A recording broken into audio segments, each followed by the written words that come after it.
What if I told you that you're in sales? And no, I'm not just talking about the people with salesperson on their business card. I mean everyone. The parent trying to convince a toddler to eat their veggies, the employee who's negotiating for a raise, even the politician asking for your vote. According to author Grant Cardone, selling isn't just a job, it's a fundamental skill for survival. So let's dive into this powerful way of thinking about how to get your way, not just in business, but in pretty much every part of your life.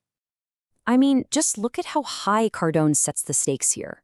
He's not framing this as some nice-to-have skill for maybe getting a promotion. No. He's saying this is an essential tool that literally dictates your quality of life.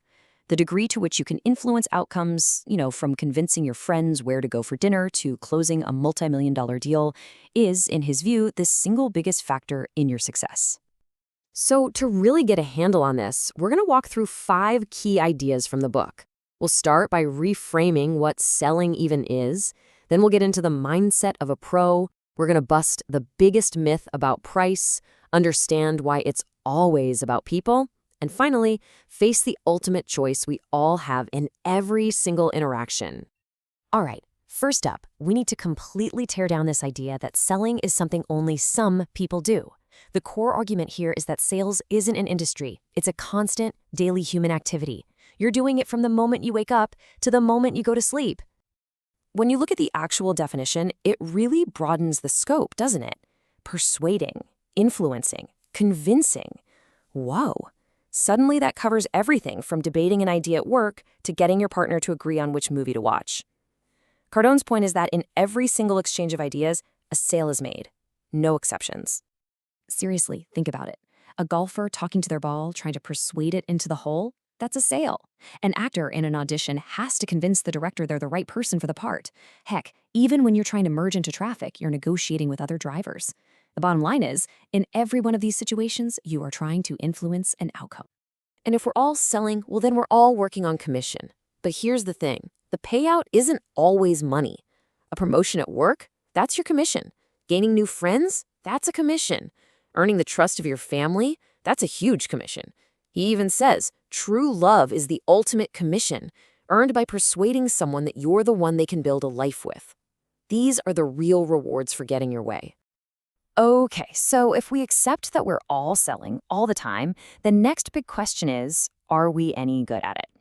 And this brings us to our second key idea, the huge difference between being an amateur and being a professional and how you approach, well, everything.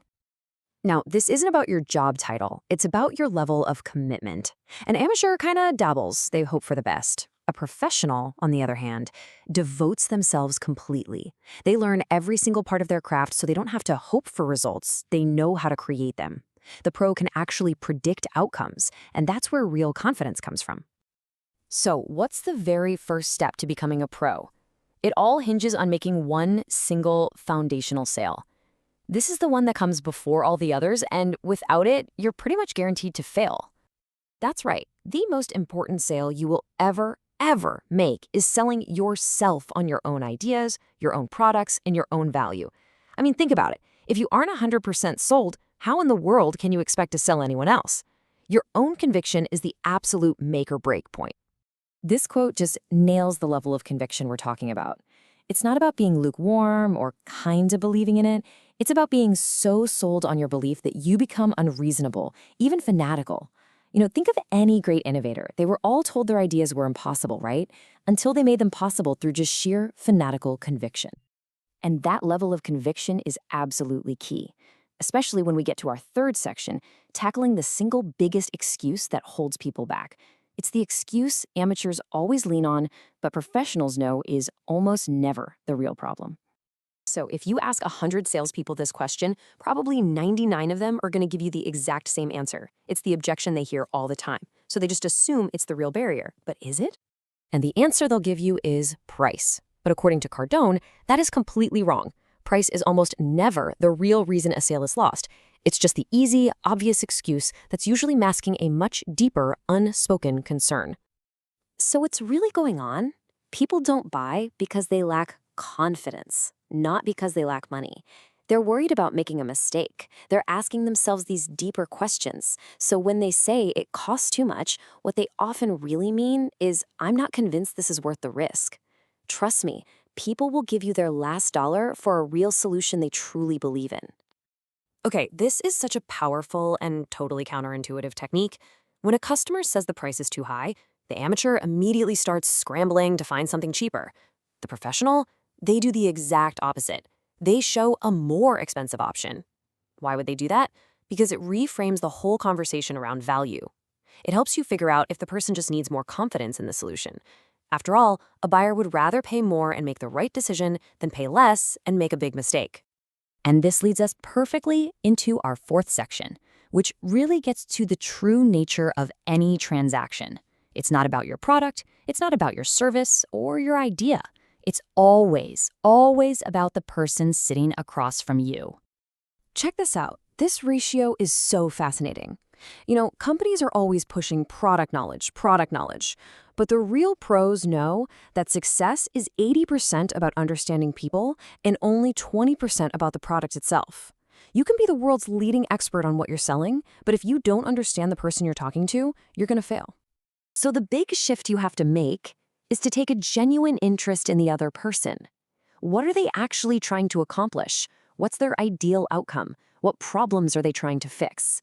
The moment you stop pitching features and start asking real questions to truly help them, everything changes. And this quote right here just sums it up perfectly. Building that human connection is everything. It's how you build trust. When someone feels like you are genuinely interested in them and their success and not just your own commission, that's when they become open to your influence.